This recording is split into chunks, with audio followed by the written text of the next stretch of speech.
Bismillahirrahmanirrahim. Fantalaqa, maka keduanya berangkat, yaitu Nabi Khadir dan Nabi Musa.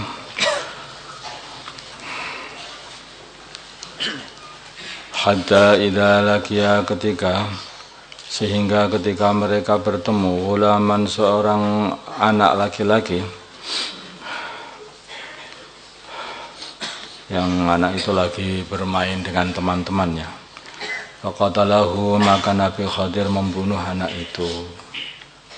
Sebagian ulama mengatakan bahwa Nabi Khadir membawa anak itu kemudian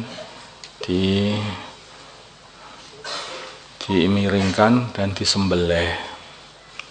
Sebagian lagi riwayat bahwa anak itu dipuntir kepalanya, dicabut begitu kepalanya sehingga lepas dari tubuhnya. Sebagian lagi ada yang mengatakan bahwa anak itu dibenturkan kepalanya ke tembok sehingga kepalanya pecah mati seketika. Banyak cara membunuhnya itu.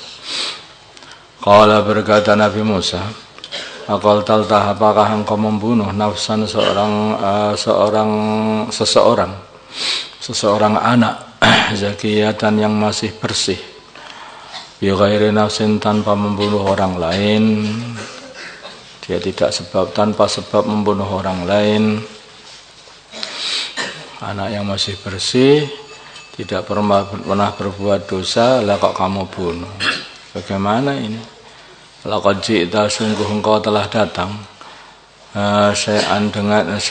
laqad ji'ta, sungguh engkau telah datang melakukan syai'an, perkara nukron yang mungkar. Kamu telah melakukan perkara yang mungkar. Qala, berkata Nabi Khadir, alam akul, tidaklah aku berkata, laka, kepada kamu, innaka, sungguhnya engkau, lang tastati'a, sekali-kali tidak akan mampu, ma'i, bersama aku, sabron, sabar. Ini ditambahi, ada tambahan laka. Sebelumnya qala alam akul innaka lang tastati'a ma'iya sabra. Yang di sini qala alam akul laka innaka lang tastati'a ma'iya sabra. Menunjukkan yang ini tidak ada alasan sama sekali. Pancen yang dibuat oleh Nabi Musa itu ya sengaja, bukan karena lupa. Bukan. Tapi adalah sengaja, karena sudah tidak kuat melihat kejadian yang sangat besar, yaitu pembunuhan. Karena pembunuhan ini dosa besar, apalagi membunuh anak kecil yang sama sekali tidak berdosa. Qala, berkata Nabi Musa, in sa'altuka, bila mana aku bertanya kepada engkau, an syai'in, dari sesuatu, ba'daha, setelah kali yang ini, yang kedua ini, wala tusahibni, maka janganlah engkau biarkan aku berguru kepadamu. Qad balagta, sungguh engkau telah nyampe, milladunni, dari sisiku, dariku, udhran, alasan untuk memisahkan aku dari engkau. Jadi Nabi Musa sendiri berkata, aku ini sudah 2 kali kok terus bertanya terus, melanggar terus aturan yang telah ditetapkan oleh guru. Maka begitu yang kedua kali beliau mengatakan, sekali lagi sudah, jangan terima aku dari murid, jadi murid. Ya, sekali lagi aku kok masih bertanya lagi, maka jangan terima aku dari jadi murid. Kelihatannya memang gak cocok aku ini dijadikan sebagai murid. Fangtalaqa, maka mereka berdua berangkat, hatta idza ataya. Jadi kalau dari ini kita difahami bahwa seorang murid ini mesti punya adab-adab dari awal. Jadi pertama kali harus punya, yaitu sopan santun. Hal attabi'uka ala ang tu'allimani mimma 'ullimta rusyda. Jadi merengek-rengek minta dijadikan murid. Jadi itu betul-betul ada tolab pengen jadi seorang murid. Kemudian yang kedua kali, seorang murid ini tidak boleh usul ingkar kepada amalan gurunya, karena ingkar nanti jadi buyar, tidak jadi murid lagi, jadi guru akhirnya, karena membetulkan gurunya. Murid itu kan pengen berguru, mengambil suatu ilmu dari gurunya. Tapi kalau dia ini sudah merasa lebih pintar dari gurunya, akhirnya ya ilmu tidak mengalir kepada perkara yang lebih tinggi, wong dia merasa lebih tinggi. Makanya orang sombong itu tidak akan dapat faedah apa-apa. Makanya Imam Bukhari itu diminta oleh Raja Bukhara dulu supaya ngajar anaknya itu, supaya di istana sana datang untuk ngajari. Imam Bukhari bilang enggak begitu caranya. Supaya ilmu itu mengalir, itu masih anakmu yang datang ke sini. Jadi ilmu ini akan mengalir kepada orang yang tawadhu. Orang sombong tidak akan bisa dapat ilmu. Hanya kepada orang yang tawadhu saja. Man lam yaduk ta'adallatat ta'allum lam yaduk izzatal ilm. Barang siapa tidak merasakan hina ketika belajar, maka dia tidak akan merasakan kemuliaan ilmu.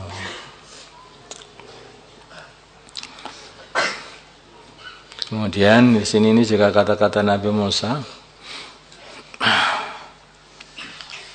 yang mengatakan satajiduni insyaallah sabira wala a'si laka amra.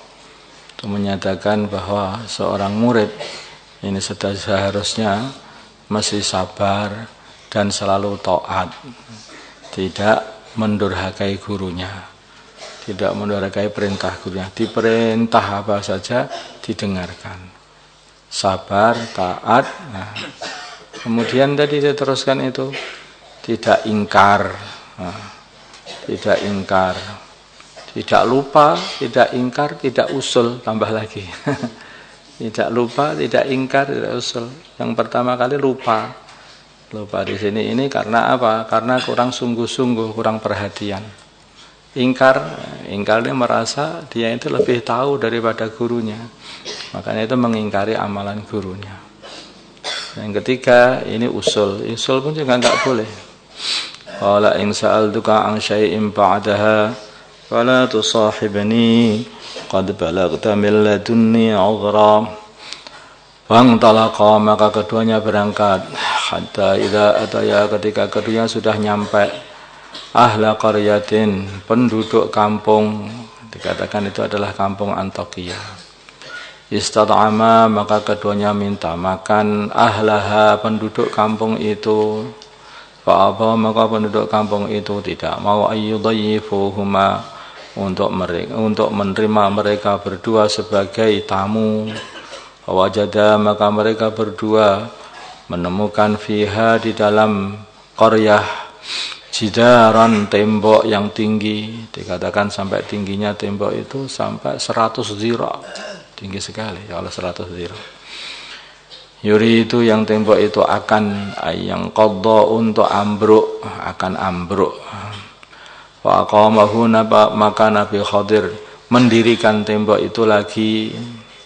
Qala, berkata Nabi Musa, lau syi'ta, hendaknya engkau, latakhadda, mengambil, alaihi, atas pendirian tembok ini, ajron, upah. Kita ini kan jo lapar, minta upah lah, sudah didirikan temboknya. Loh, lah kok malah usul.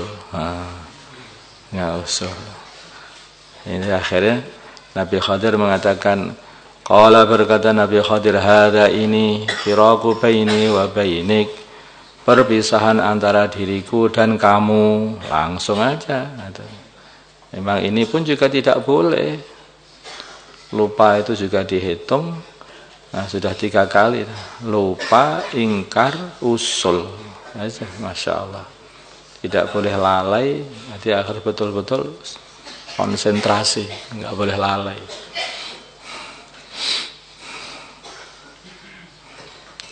Nah kalau lupa Pak, kenapa nggak masuk kelas? Lupa, saya kira libur. Lah, nggak boleh, tetap alfa. Tetap alfa, nggak bisa.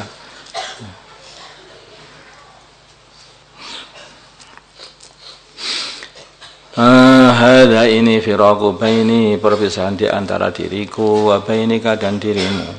Saunabiuka, aku akan terangkan kepada kamu bita'wil lima, dengan takwilnya perkara lam tastati, yang kamu tidak mampu alaihi, atas perkara itu. Sabrun, sabar.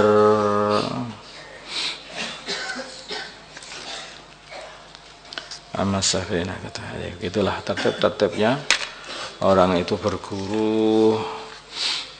Kalau orang itu berguru kayak tertibnya Nabi Musa ini, Masya Allah, pasti pulang itu membawa faedah. Tapi jarang orang yang mampu seperti itu. Kalau seumpama semua yaitu arahan-arahan di pondok itu diamalkan semua, dan larangan-larangan yang ada di pondok itu betul-betul itu ditinggalkan semua, ya pulang itu ya pasti membawa faedah, membawa ilmu. Tapi yang seperti ini jarang orang sekali. Yang seperti itu. Itulah kenapa tidak semua orang itu bisa ngaji, tidak semua orang ngaji itu faham. Tidak semua orang ngaji itu faham. Ilmu itu belajar, ta'lim, belajar. Setelah belajar itu amal, Tuhan. Jadi runtutannya manusia itu dapat agama ini dimulai dari dakwah. Ketika ada dakwah, wa ya qaumi ibudullah ma lakum min ilahin ghairuh, terus ada iman. Setelah dakwah kemudian ada iman. Setelah iman nanti itu terus dikasih ilmu. Setelah iman itu dikuatkan imannya dulu supaya apa? Yaitu membantu dakwahnya Nabi. Setelah kuatnya imannya jadi orang takwa. Setelah jadi orang takwa, begitu datang perintah dari Allah, maka siap mengamalkan. Ketika sudah pengen mengamalkan perintah Allah, maka butuh ilmu. Maka dari situ sama belajar agama. Belajar agama niatnya adalah untuk amalkan perintah Allah. Ini ada perintah sholat, tetapi belum tahu tata caranya sholat, mondok dulu itu untuk belajar sholat. Jadi belajar sholat untuk sholat. Maka begitu dapat ilmu terus amal. Begitu amal, semuanya ilmu mesti diamalkan. Wong tanah ilmu yang latar belakangnya itu karena pengen amal dari awal. Itu cari ilmunya itu pengen amal. Maka semua ilmunya diamalkan. Begitu semua ilmu diamalkan, maka tumbuh buah. Buahnya itu adalah akhlak yang baik. Buahnya adalah akhlak yang baik. Nah, sehingga baik akhlaknya dengan Allah, dengan utusannya Allah, dengan seluruh umat Islam. Ya, itulah ad-dinu an-nasihah liman lillahi wa li rasulihi wa li kitabihi wa li a'immatil muslimin wa ammatihi. Khidmat. Itu. Jadi manusia ini mulanya itu dari dakwah. Agama ini dari dakwah. Dari dakwah itulah akhirnya dia taklim. Makanya taklim ini belum selesai. Taklim ini maksudnya adalah untuk amal dan untuk didakwahkan. Kalau orang taklim tidak amal, tidak mendakwahkan, lah itu masuk neraka bersama penyembah berhala. Seperti itu. Maka berbahaya orang punya ilmu tidak amalkan. Isinya Al-Quran ini adalah itab atau celaan kepada ulama-ulamanya Bani Israel. Mereka ini orang-orang yang baca kitab, tapi mereka tidak mau mengamalkan isi kitab itu dan tidak mau mendakwahkannya, bahkan menyembunyikan na'tur Rasul, sifat-sifat baginda Nabi. Mereka menyembunyikan. Mereka faham betul begitu jelas bahwa Nabi Muhammad adalah Nabi akhir zaman, lebih jelas daripada kepada anaknya sendiri. Ini anakku. Itu jelas gak? Orang tahu nggak orang itu? Ini anakku, jelas. Nah, lah mereka itu lebih jelas lagi. Inilah Nabi akhir zaman, lebih jelas. Saking jelasnya apa yang ada dalam kitab mereka itu. Begitu melihat saja mereka tahu ya ini ya Nabi akhir zaman. Tidak berselisih sama sekali, tapi mereka menyembunyikannya. Itu orang-orang ulama-ulama dulu itu, ulama su', jadi namanya ulama su'. Menyembunyikan ilmu-ilmu agama. Akhirnya apa?